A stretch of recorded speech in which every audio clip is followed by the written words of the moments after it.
wala hawa si wageni, nimeshawazoea, ni watu kwa muda tunajuana. Na ukiwa huko nje ukasikia labda tumekuaruzana kwa maneno, ama labda huyu amekuwa mkali, yule amekuwa mkali zaidi, ujue tunajuana. Si kwamba tunafanya hivyo kwa sababu tunashindana, ama kwa sababu mmoja anatafuta kujua kumwonyesha mwingine mimi najua zaidi. La, hapa tunatafuta ukweli, na ukweli utatuweka huru, ili nyinyi wanadamu muweze kufanikiwa na kuweza kujua mambo ya Mwenyezi Mungu. Ni msikilize alafu muende mkahukumu. Qur'ani sura ya 3 aya yake ni ya 68 kwanza, alafu ndo nianze mada yangu. Haya.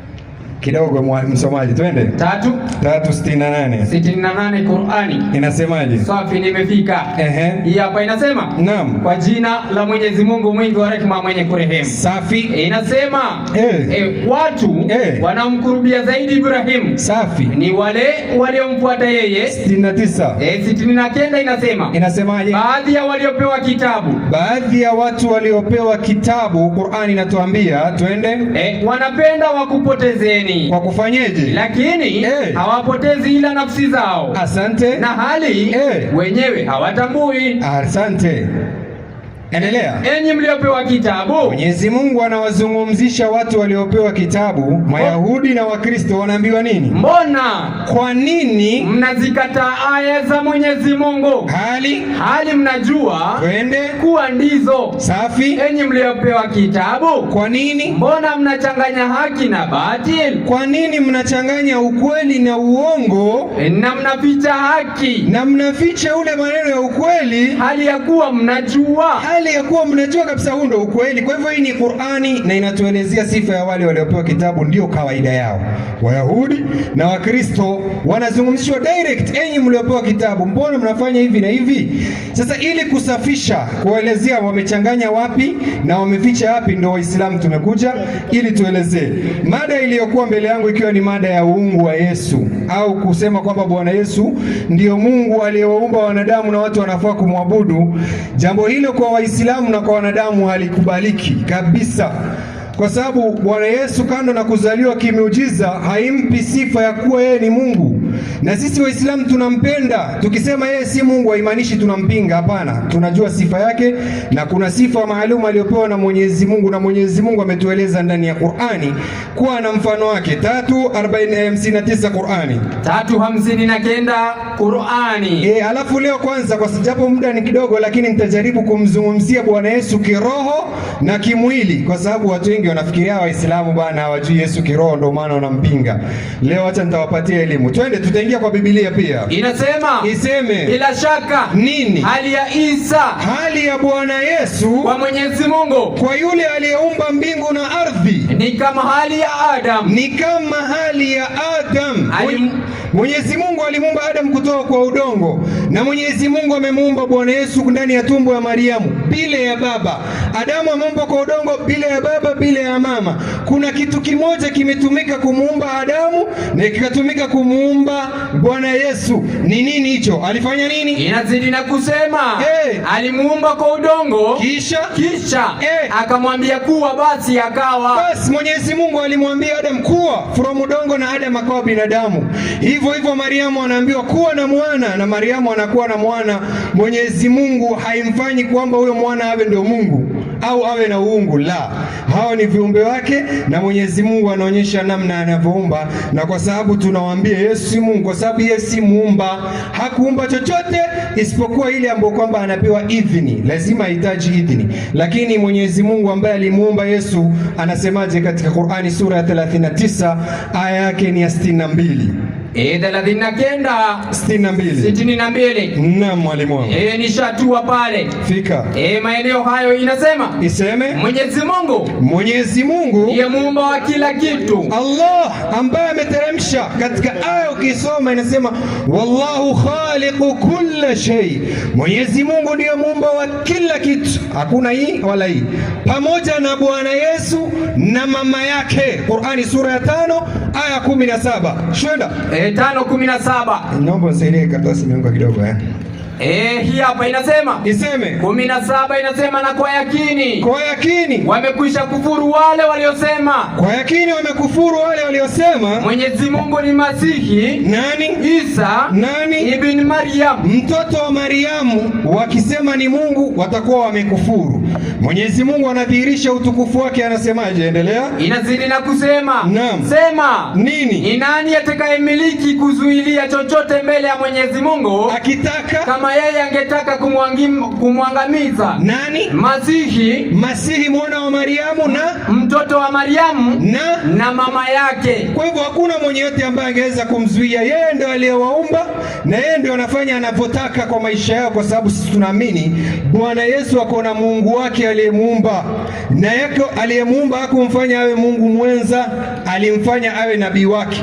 Na Yesu alivyokuja duniani alijua hiyo, akawafundisha wanadamu na akawaambia nini? 17:3 kitabu ni cha Yohana. Yesu alikuwa na maneno mazuri yaliyokuwa wazi sana, na wakati wote Bwana Yesu akitaka kufanya miujiza kwa hii dunia, hata wakati alipomvukua na mfufua Lazaro, hakumfufua kwa uwezo wake, bali alirudi kwa Mwenyezi Mungu akaambia Mungu, najua wewe unanisikia siku zote, na kwa ajili ya mkutano hao waliohudhuria leo nalisema haya ili wapate kujua ya kuwa wewe ndiye uliyenituma. Basi hiyo ndio ilikuwa purpose, kutumwa. Si kwamba wewe ndio ulinifanya Mungu mwenzako, hapana. Na Bwana Yesu akiulizwa amri ya kwanza ni gani, hasemi mimi Mungu wenu mmoja, hapana. Amri ya kwanza ni wana wa Israeli, mjueni Bwana Mungu wetu ni Bwana mmoja. Si Bwana Mungu wenu kwa sababu mimi pia ni Mungu, Bwana Mungu wetu including me Jesus ni Mungu mmoja. Na ndio kitu alikuja kufundisha duniani, tauhid. Sasa tunashangaa ukimwambia hapana, wewe ndio Mungu mwenyewe. Sasa wewe hujui kwamba wewe ndio twende, nasemaje Yesu? Inasema nini? Na uzima wa milele ndio huo. Wakristo tunawapatia uzima wa milele. Hii ile inaitwaje bwana? Bora. Gedhorai jamani, unawapatia Wakristo wa Gedhorai uzima wa milele ndio huu. Yesu anawapea free. Ukitaka uzima kama hautaki wachana nao, lakini ukitaka Yesu anasema nini? Inasema na uzima wa milele ndio huu. Wafanya nini? Wakujue wewe Mungu wa pekee. Wa nini? Mungu wa pekee na wa kweli. Kwa hivyo Mungu ni wa pekee, hana mwenza, hana wawili, hana watatu, hapana. Hana mwana, hana mke, yuko peke yake. Si kwa sababu hizi vitu hawezi, hapana, ni kwa sababu havihitaji, ni viumbe dhaifu.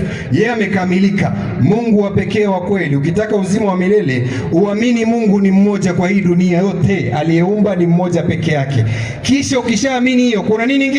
Na Yesu Kristo. Kisha uamini kwamba Bwana Yesu Kristo alifanywa nini? Uliyemtuma. Aliyetumwa. Huyu ni mtume jamani wa Kristo, tunawaambia fungueni macho. Huyu ni mtume wa Mwenyezi Mungu. Huyu sio Mungu, na hiyo haimteremshi cheo chake, bali kinamkamilisha, kwa sababu yeye mwenyewe ndo amesema. Tunashangaa watu waje hapa waseme sasa, unajua kwa sababu alifanya muujiza, kwa sababu alifanya kitu fulani, yeye ni Mungu. Hapana, Biblia inasemaje? 2:22 Matendo ya Mitume. Hizo miujiza Yesu ulikuwa unafanya, ilikuwa uwezo wako kweli? Hebu tuone Yesu, mambo ilikuwa inaendeka kwa uwezo wa nani?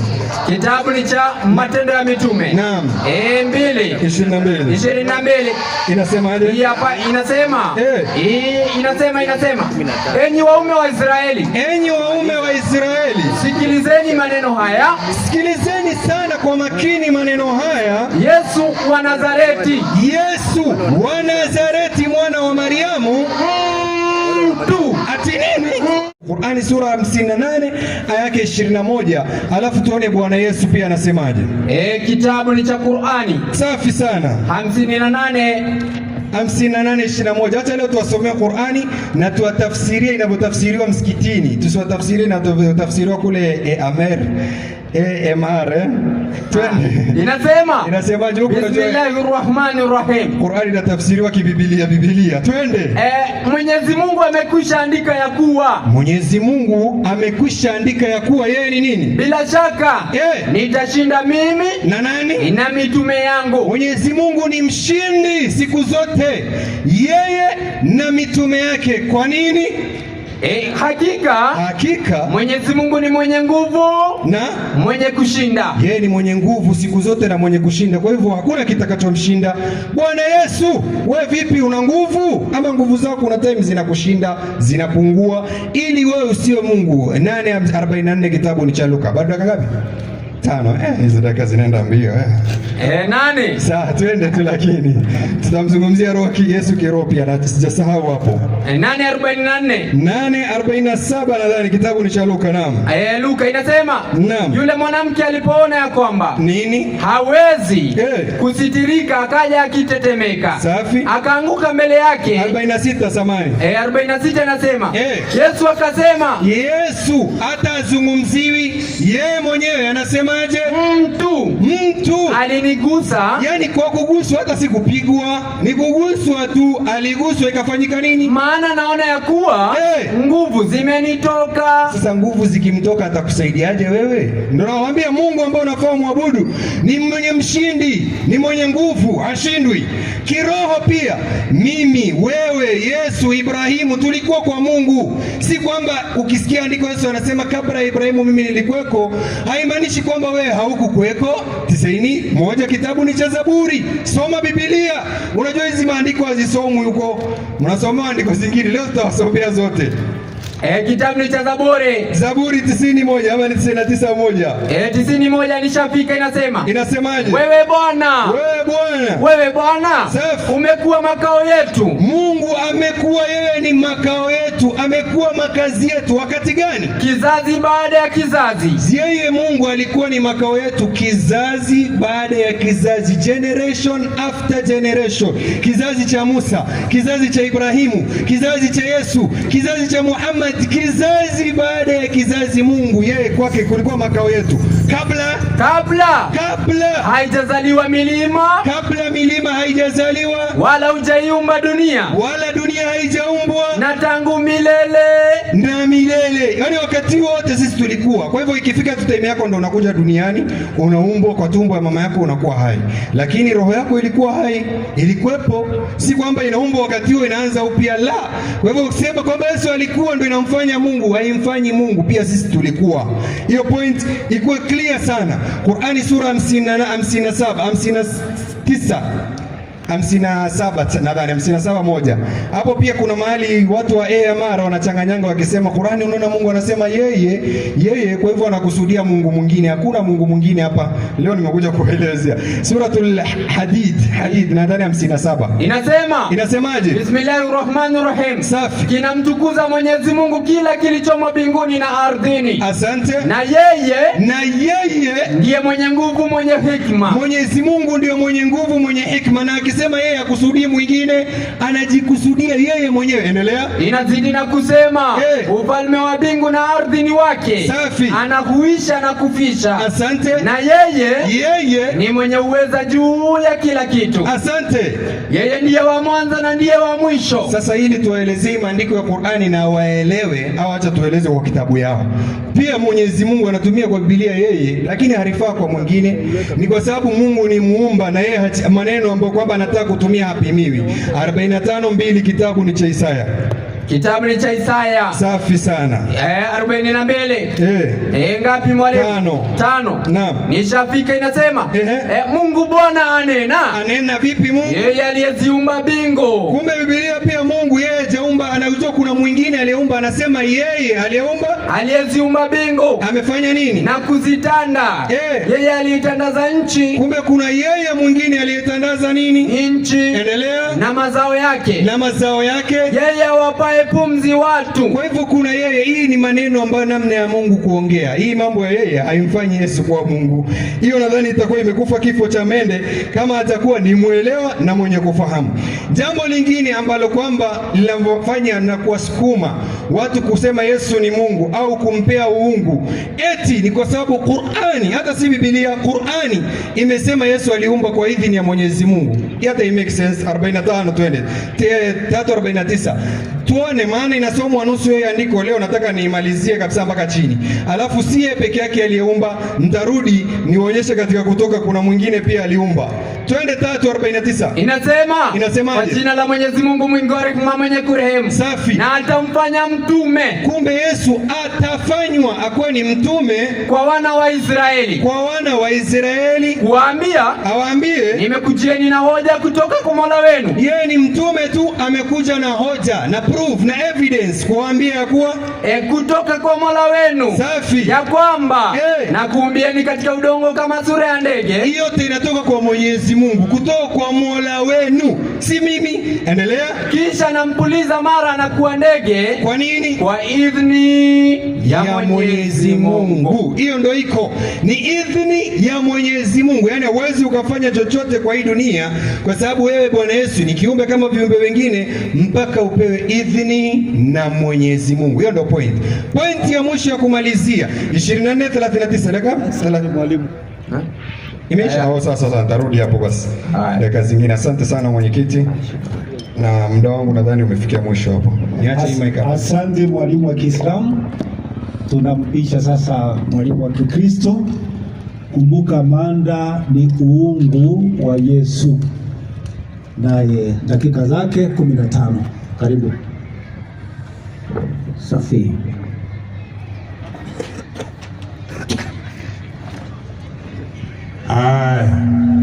Mwalimu upo? Sana. Zaburi 150 aya yake ya 6. Kitabu ni cha Zaburi 150 aya yake ya 6. Inasema hivi, kitabu ni cha Zaburi 150. Safi. Aya ya 6. Naam. Inasema hivi. Nasemaje? Kila mwenye pumzi. Kama uko na pumzi mkono juu, huyo kijana na wakorofisha huyo. Tuende mwanangu. Kwa kila mwenye pumzi. Si kama yeye ako na pumzi, kila mwenye pumzi mkono juu kwanza. Na kama uko na pumzi uko hai mkono juu. Kama unapumua. Maliza mwalimu wangu. Na msifu Bwana. Ya kwamba haleluya. Bwana Yesu asifiwe. Haleluya. Amina. Kama uko na pumzi, lakini kama huna usiongee. Haya, mada inayosimama hapa, mada nzuri na nyeti mno. Ndio. Kuhusu uungu wa nani? Wa Yesu. Kwa maana ndugu zetu kibinadamu Waislamu wanasema Yesu sio nani? Si Mungu. Si umewasikiliza hapa? Ndio. Sitaenda kwa utangulizi muda mrefu mwalimu, kwa sababu dakika tulizo nazo haziwezi ruhusu hata kuku kuweza kumeza mpunje wa mtama. Kwa hivyo nizame moja kwa moja katika mada hiyo. Kijana aliyetoka hapa na vile alikorofisha lugha 90 Zaburi aya yake ya kwanza, akataka kujinasibisha ya kwamba hata sisi tulikuwa. Sikiliza ujanja wa lugha huo. Someni mwalimu wangu. Hatari sana. Inasema hivi. Na iseme. Kitabu ni cha Zaburi 90 aya yake ya kwanza. Wewe Bwana kweli umekuwa makao yetu. Kwa hivyo hiyo aya inazungumzia nani? Bwana ambaye alikuwa nani? Makao yetu. Teremka na andiko. Kizazi baada ya kizazi. Kwa hivyo nani ako kizazi baada ya kizazi? Bwana. Si. Sasa huyo akasikia ni yeye. Hatari sana. Sasa mimi nafikiri Kiswahili lugha rahisi. Nikafikiri Wakristo ndio hatujui Kiswahili, kumbe Waislamu ndio balaa. Maliza. Inaendelea kusema kabla haijazaliwa milima. Nani ako kabla milima haijazaliwa? Ni Mungu ambaye ndiye makao yetu, si wewe Kasim. Hii imezaliwa hapa juzi Turukana, ati kwa kizazi baada ya kizazi. Mimi ukizini kazaliwa hapa juzi tu. Maliza. Wala haijaumbwa dunia. Kweli. Na tangu milele hata milele. Ndiwe Mungu. Kwa hivyo hizo aya mbili zinazungumzia nani? Mungu aliyekuwepo tangu milele na milele. Na huyo Mungu ndiye makazi yetu. Tumuulize Yesu 17:5 kitabu cha Yohana. Hadi kijana ulifundisha vizuri wewe. 17 aya yake ya 5 Yohana. Shida Kiswahili. Ndio tatizo mwanangu. Inasema. Na sasa Baba. Yesu anasema na sasa Baba, unitukuze mimi pamoja nawe. Safi. Kwa utukufu ule niliokuwa nao pamoja nawe. Yesu asemi Mungu alikuwa peke yake bila yeye. Anasema amtukuze yeye kwa utukufu walikuwa pamoja naye Mungu. Lini? Kabla ulimwengu kuwako. Na Yesu asifiwe. Amina. Sasa nini nimzuia asisome hii? Yaani Waislamu wenyewe wajanja kweli. Kisha mwalimu wangu, ndio huyo kijana alivyomjanja akaja akasema hivi. 39 Qur'ani 62. Hii nzuri. Maana nahitaji muda nifundishe ungu wa Yesu, mada tamu. Soma 39 62. Nasema Suratul Zumar. Kisha nioji akija hapa ajibu. Soma. 62 nasema hivi. Mwenyezi Mungu ndiye muumba wa kila kitu. Na yeye ndiye mlinzi juu ya kila kitu. Ati Mwenyezi Mungu Qur'ani inasema ndiye muumba wa kila kitu. Na hata akasoma 57:1 ufalme zote ni za nani? Ya Mungu. Uongo. 19:40 Qur'ani. Uongo. Yaani Allah muumba wa kila kitu. Saa ngapi? Soma. Inasema 19:40 Qur'ani. 19:40. Mimi naoji. Suratul Maryam. Safi mwanangu. Inasema hivi. Naisema haraka. Bila shaka. Allah anasema bila shaka Waislamu ambaye Qur'ani imesema ndiye aliumba kila kitu. Na ufalme zote ni za nani? Sasa anasemaje huyo Allah? Bila shaka. Bila shaka. Sisi. Kumbe huyo si mmoja mwanangu. Ni kibao. Wako wengi. Ukija yanatujei ati Mungu ni mmoja. Anasemaje? Rudia. Bila shaka. Sisi. Tutairidhi ardhi. Atiara atafanya nini? Ataridhi. Unaridhi kilicho cha kwako? Wapi? Mwalimu, naona kama we mwanaume, si kweli? Ndio. Na nafikiri kulingana na ile kabila unalolitoka. Ndio kabila mimi mwenyewe natoka. Naam. Mara nyingi kijana akibarahe na aoe. Naam. Anaridhi shamba kutoka kwa nani? Kwa baba. Maana shamba si ya nani? Si yake. Ilikuwa ya nani? Ya baba. Baba yake anafanya nini? Anakupatia. Na Allah anasema atafanya nini? Ataridhi. Kutoka kwa nani? Kama ndiye Mungu ona huko. Labda ataridhi kwa Yesu. Bwana Yesu asifiwe. Amina. Mali yote ya nani? 52 kitabu cha Zaburi. Zaburi 50. 21 mwalimu wangu samani ulimokatereza. 24:1. Kitabu cha Zaburi. 24. Aya yake ya kwanza. Nasema hivi. Naiseme. Kitabu ni cha Zaburi. Ati Allah vyote ni vyake na anaridhi. Aridhishwe na nani na vyote ni vyake. Soma. Hatari sana. 21 mwanangu. Inasema hivi, dunia na vyote vijazavyo. Dunia na vyote vijazavyo. Nchi na vyote vijazavyo. Safi. Ni mali ya Bwana. Ni mali ya nani? Ya Bwana. Huyo Bwana ni nani? 13. Si umesafiri haraka mwanangu Yohana. Inasema hivi. 17 haraka. Nyinyi mwaniliita mwalimu na Bwana. Vyote vijazavyo ni mali ya nani? Ya Bwana. Huyo Bwana ni nani? Soma. Inasema hivi. Nyinyi Yesu mwaniita mwalimu. Yesu anasema tuamuita mwalimu na Bwana. Na Bwana mwanena vyema. Kweli. Kwa kuwa ndivyo nilivyo. Bwana Yesu asifiwe. Amina. Yesu ndiye nani? Ndio Bwana. Na Biblia Qur'ani Zaburi alisema dunia na vyote vijazavyo ni mali ya nani? Ya Bwana. Na aradhalilishwa nini? Na dunia. Mungu adhalilishwa na Bwana Yesu. Karibu kwa Mungu wa kweli mwanangu. Amina. Ukoona hiyo? Hata Qur'ani inajua Yesu ni nani 39:29. Yaani hii mada sijui kwa nini vyombo vikaribu. Tuenda mwanangu 39:29. 39. Wataandika kweli. Soma mwanangu. Inasema hivi. Kitabu ni cha Qur'ani. Zaburi. Qur'ani samani. Mwenyezi Mungu anakupigeni mfano wa mtu mwenye mabwana washirika wanaogombana. Safi. Na mtu mwingine anayehusika na bwana mmoja tu. Je, watakuwa wako sawa katika hali zao? Haiwezekani. Alhamdulillah.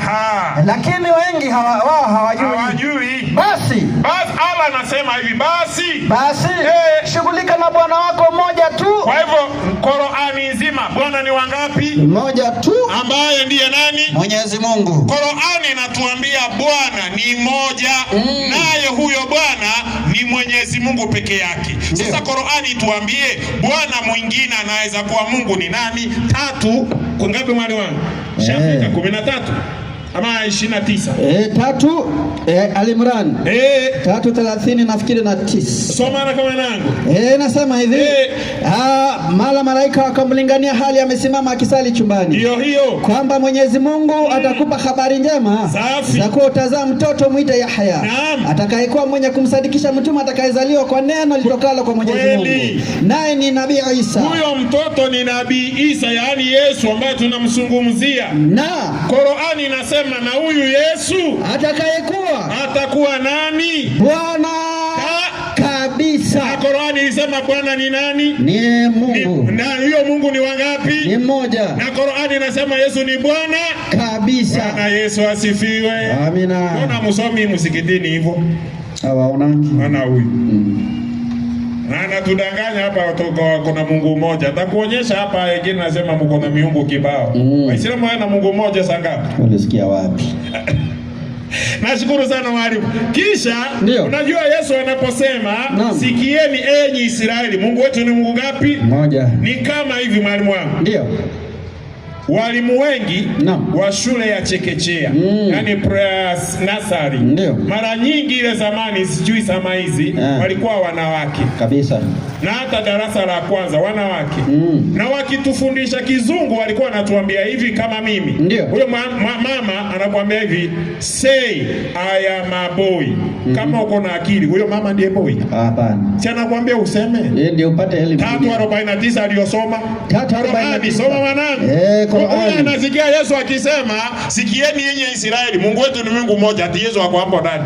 Sikiza 3:49. Na atamfanya mtume kwa wana wa Israeli. Kuambia nimekujieni na hoja kutoka kwa Mola wenu. Yesu anasema nimekujieni na hoja kutoka kwa nani? Kwa Mola wenu. Si Mola wa nani? Wangu. Mbona ukusema kuambia watu hivyo? Hapa akaruka haraka. Mwalimu huyu akajaribu kumweleza kuuza hii kitu, maana alirudia mara mbili. Unajua huyu anaelewa. Alirudia hapo mara mbili. Huyu ndiye asiki. Huyu ni Arsenal. Maana Yesu anasema nimekujia na hoja kutoka kwa Mola wenu, si wake. Maana Yesu ni nani? Yohana wa kwanza 5:20. Yohana wa kwanza 5:20. Wacha niingie ndani ya Biblia sasa kiasi. Kiasi.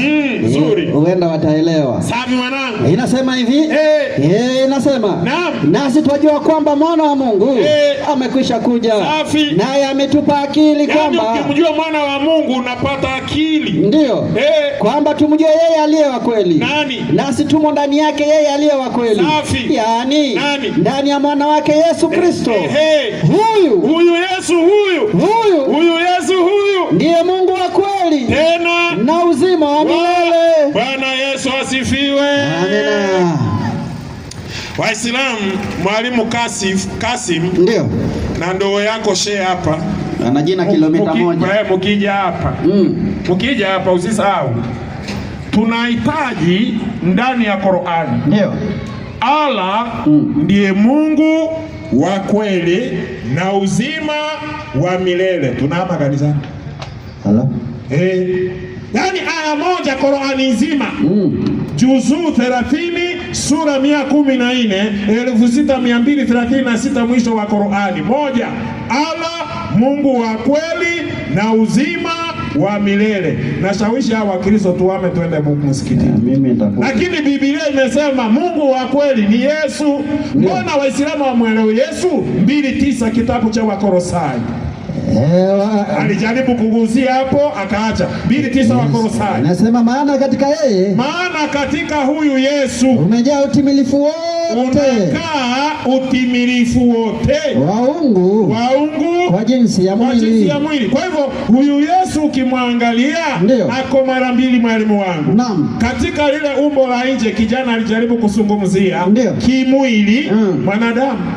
Kiasi ya kwamba akikaa njaa anahisi njaa, anahisi kiu, mpaka ana maana nje umbo la kibinadamu.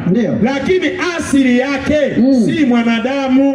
Asili yake ni nani? Ni Mungu kabisa. Maana anabeba asili zote mbili. Ndio sababu mwalimu wa Filipi 2:5 soma. Inasema ile kitabu ni cha Filipi. Ni imada tamu. Nzuri hizo mwalimu wangu. 2:5 wa Filipi. Wa Filipi. 2:5. Safi. Iweni na nia hiyo ndani yenu.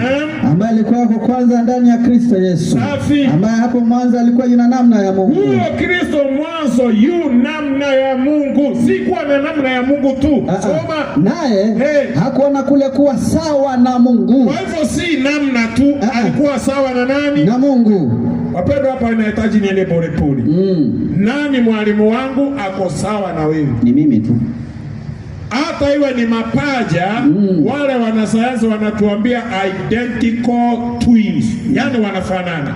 Wakienda kuchukua kipande vidole tofauti hawafanani. Mmoja anaweza pimwa damu o negative o positive, hawafanani. Aliye sawa na wewe ni wewe mwenyewe. Sasa Biblia inasema huyu Yesu alikuwa sawa na Mungu kwa lugha inayomaanisha Mungu mwenyewe. Teremka na andiko. Maana naye hakuona kule kuwa sawa na Mungu ni kitu cha kushikamana nacho, bali alijifanya kuwa hana utukufu. Kumbe alijifanya, si hana, anao, lakini akajifanya. Ndiye akajifanya vipi? Naendelea kusema akatoa namna ya mtumwa, akawa ana mfano wa wanadamu. Akawa na mfano wa nini? Wa wanadamu. Sasa Waislamu wanazungumzia mfano wa wanadamu. Hawataki kuzungumzia ule usawa na nani? Na Mungu. Ndio shida yao. 3:49 narudia ile za Qur'an. Inasema 3:49 suratul Al-Imran. Naam. Inasema hivi. Naisema wanangu. Kitabu ni cha Qur'ani 3:49. Soma. 9 sunna muhimu. Maana ndio umetuweka hapa. Soma mwalimu wangu. Kama siara ni inasema na atamfanya mtume kwa wana wa Israeli. Yesu huyo. Kuambia nimekujieni na hoja kutoka kwa Mola wenu. Ya kwamba nakuumieni katika udongo. Yesu anasema amekuja na hoja kutoka kwa Mola wa Israeli. Na hoja inasema hivi, anaomba kutoka udongo kama sura ya ndege. Kwa hivyo Yesu hapa anafanya nini mwalimu? Anaomba. Hapa hakukataa. Kwa hivyo kufikia hapo Yesu nani? Muombaji. Twende mwanangu. Inaendelea kusema kisha nampuliza. Kisha huyo Yesu si pumzi anatoa kwa Allah mwenyewe, maana anayo pumzi ya nini? Ya uhai. Kisha akapuliza pumzi ya uhai kwa ile ndege, mara anakuwa ndege anaruka. Swali, Yesu alifanya nini hapa? Mbona kuambia watu? Aliumba. Na sifa ya uumbaji ya nani? Ya Mwenyezi Mungu. Kwa maana Mungu anasema 42:8 Isaya. Mungu anasemaje? Kitabu ni cha Isaya.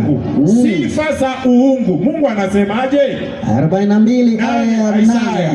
Inasema hivi. Naisema mwanangu. Mimi ni Bwana. Mungu anasema yeye ni Bwana. Ndilo jina langu. Kabisa. Na utukufu wangu. Utukufu wa uungu sitampa mwingine. Bwana Yesu asifiwe. Yaani ukikutana na mtu hata Kasimiri mimi.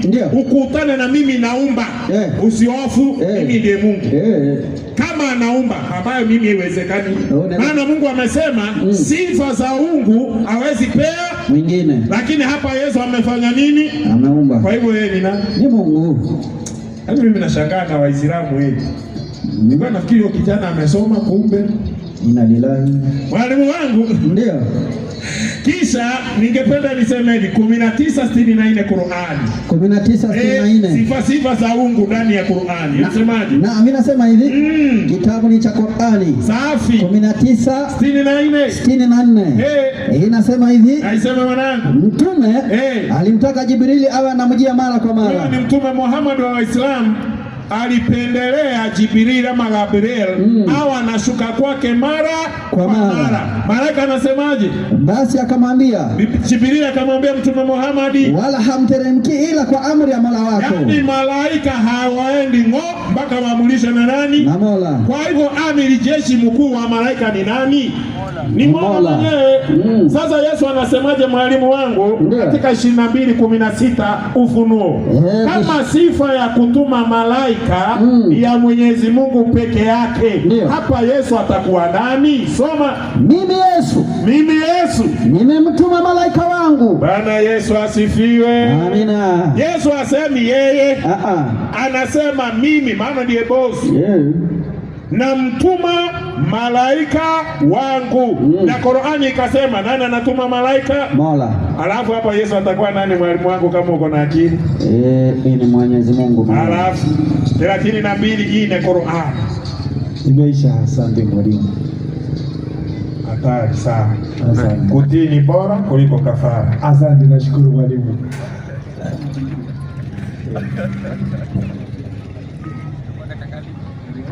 Dakika 10.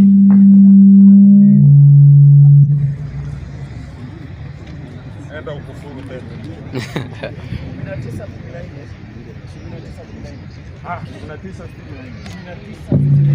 Dakika ni 10, mwalimu wa Kiislamu usafisha mada.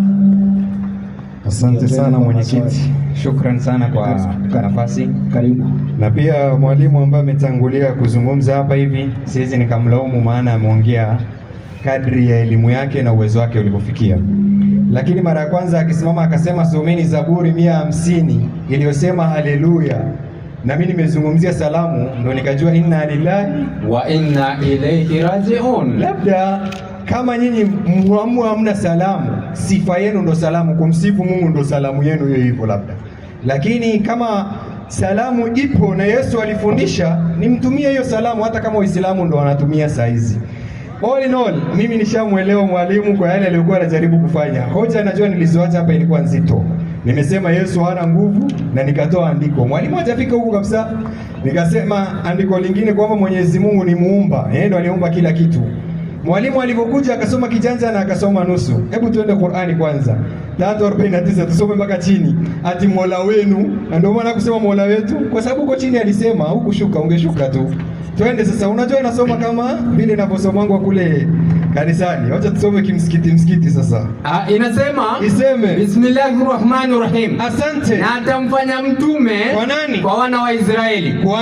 Kuambia nimekujieni na hoja kutoka kwa Mola wenu. Yeye kwanza ni mtume, kwa hivyo analeta amri ambayo imetoka kwa Mola wetu kutuambia nini? Ya kwamba na kuumbieni katika udongo kama sura ya ndege. Safi. Kisha nampuliza mara anakuwa ndege. Kwa nini? Kwa idhni ya Mwenyezi Mungu. Yaani kwa amri ya Mwenyezi Mungu, si kwa amri yangu. Kasema si amefanya, mpaka hapo tu si ameumba.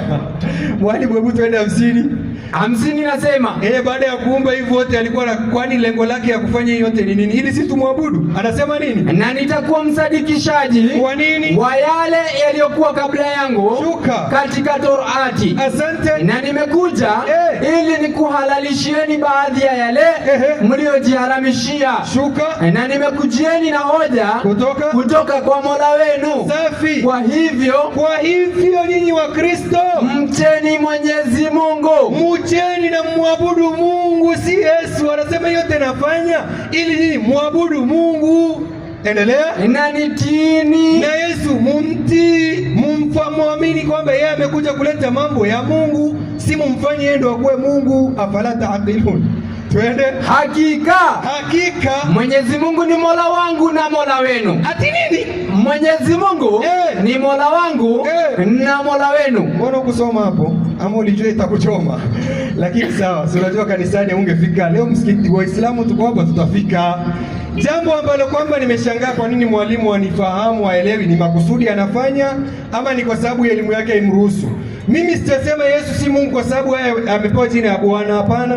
Kwani wewe una andiko ambalo linasema Yesu ni Mungu mpaka utafute andiko la kushikanisha viraka ati kwa sababu Bwana alifanya? Na huyo Bwana ni nani? Huyo Bwana ni Yesu. Yesu anasema mnaniita mwalimu na Bwana, mwanena vyema. Kwani acha nimuongeze basi Bwana mwingine kwa sababu inaonekana Bwana ndio Mungu. Qur'ani mzima anasema hakuna Bwana mwingine. Wewe unamsema hivyo mbele ya Waislamu na tuko hapa. Qur'ani sura 69 aya yake ya kwanza. Twende. 68. Hajajua huyu. Nashangaa kukuwa na confidence hivyo alafu bila elimu, je, ni hatari. Acha tumpe habari. Acha tumpe sasa Bwana mwingine. 68 aya yake ya kwanza. Inasema ama ni 60? Kwa jina la Mwenyezi Mungu. Safi. Nun. Nataka ikra 98. Samahani, sorry. Swadakta. Bila wasiwasi. Shafika. Nishatua. 98 hii hapa. Kuna Bwana mwingine yuko hapo hivyo, nielezee kwa sababu maelezo anasema Qur'ani mzima. Bwana ni nani ambaye jamaa hiyo fanya huko kanisani, si mbele ya Waislamu hapa tutakujaibisha. Twende. Inasema soma. Kwa jina la Mola wako aliyeumba. Huyo anayeambiwa soma ni nani na ilikuwa wapi vipi? Twende maelezo. Inazidi na kusema. Tumetangulia kusema katika sura Dhuha ya kwamba maelezo haya 8. Bwana wetu. Ati nani? Bwana wetu. Kwa hivyo kuna Bwana mwingine ndani ya Qur'ani ambaye anaitwa nani? Bwana wetu nani? Muhammad sallallahu alayhi wasallam. Ndio bwana mwingine njoo muabudu basi, kwa sababu ukiona bwana tu unataka kuabudu. Hapana, Mungu nimesema ni nguvu. Yesu aliishiwa nguvu. Wanasema Yesu anaamrisha malaika, anaamrisha aje malaika na mamlaka ndio anakuja kumsaidia. Anakuja kwa uwezo wa malaika. Yesu peke yake atembei. 4:44 kitabu ni cha Luka. Sikia, Yesu anakuja kwa nguvu za nani? Si nguvu zake. Kuna nguvu. Sasa hii nguvu malaika alimwacha kidogo tu ikamwisha, akasema nani amenishika maana nasikia nguvu zimeniisha.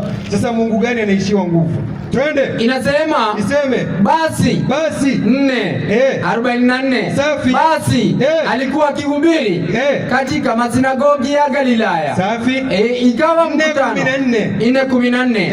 Yesu daktari shafika hapo. Inasema nini? Yesu akarudi kwa nguvu za Roho. Akaenda Galilaya. Habari zake. Yesu akurudi kwa nguvu zake, alirudi kwa nguvu za Roho. Tuone hizi nguvu anapewa na nani? Kwa sababu si yeye mwenyewe ana generate, kuna mahali inatoka.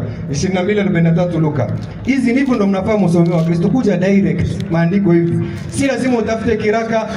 Yesu hapo mwanzo alikuwa yuna namna ya Mungu, alikuwa sawa na Mungu, alafu anasema wewe ndio utakuwa sawa. Hapana. Kwa mfano huyu mwalimu hapo amevaa kama askari, yuko na namna ya askari, na maana ni askari. Ulisikia wapi? Sasa jamani, sinakwambia kuna vitu ambavyo kwamba kwa mifano yenyewe haikubali.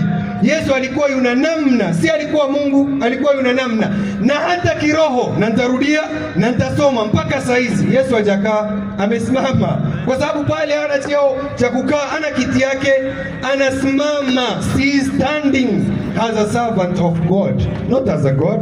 Na hii iko, twende soma au twende vipi? Inasema 22 ngapi mwalimu? 22:43 jamaa, time kidogo ujue. Inasema hivi, nishafika. Malaika kutoka mbinguni akamtokea. Malaika kutoka mbinguni alimtokea Yesu. Akamtokea. Akamtia nguvu. Kwa hivyo Yesu anatiwa nguvu. Yesu nguvu hana.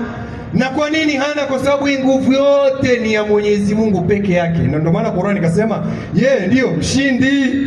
Sasa wewe kuchanganyikiwa na mambo madogo kama haya inanishangaza sana. Maana nikisema kwamba sisi pia tulikuwa, si Mungu ndo alikuwa makao. Sasa Mungu alikuwa makao yake yeye mwenyewe nafsi yake? Hapana, alikuwa makao yetu. Lakini kwa sababu hiyo andiko inaonekana ni Agano la Kale, na unajua Agano la Kale linawachanganya Wakristo wa siku hizi. Wanapenda Agano Jipya. Hebu tuende Efeso 1:4. Labda hii jipya litamuelewesha. Maana kwa kupinga jamaa hawachelewi. Alafu jambo lingine tena ambalo lilikuwa anasema Bwana kabisa, malaika, kumbe Mungu wa kweli, Mungu wa kweli kwa Qur'ani. Naenda twende nitamuonyesha. Kitabu ni cha Waefeso 1:4. Safi. Nifike pale. Alafu mimi nashangaa mkiniambia Yesu ni Mungu, ni Mungu gani hajui kiyama? Yesu peke yake ndio Mungu ambaye watu wanamwabudu duniani na hajui kiyama. Na yeye anasema yeye mwenyewe kuhusu wakati ile na saa ile hakuna aijuae, hata malaika wala mwana, ila Baba peke yake. Huyu mwana wa Mariamu mbona mnamwekelea mambo mengi? Yeye ametumwa kufundisha watu Injili. Simfuate mafundisho ya Injili muone kama mtapata uzima. Kwa nini mumchukue yeye ndio mumbandike masifa kibao, mfanye kama yeye ndio reason? Hapana, kuna message yako nayo. Sisi Waislamu tunazingatia message ambayo Yesu alikuja nayo. Na hiyo message ukikosa uzima upati kabisa. Na ndio maana mimi nilisoma 17:3 Yesu anasema uzima wa milele ni kuamini Mungu wa pekee na kweli na Yesu Kristo uliyemtuma. Nilikuwa dakika 15, mwalimu atakuja pale asema hapana, hapo ulikuwa umekosea, unajua hizo miujiza Yesu alifanya ilikuwa ni yake. Mimi nilisema ni Mungu na Yesu hana hata kidogo, hata chembe ambao amechangia katika hiyo, isipokuwa kwa uwezo wa Mwenyezi Mungu peke yake. Alijua hapo kweli, lakini hakufika. Twende sasa. Kitabu ni cha Waefeso 1:4 inasema kama vile alivyotuchagua katika yeye kabla ya kuwekwa misingi ya ulimwengu. Kumbe alituchagua katika yeye kabla ya kuwekwa misingi ya ulimwengu. Hii dunia hata haijawekwa misingi ya ulimwengu. Twende.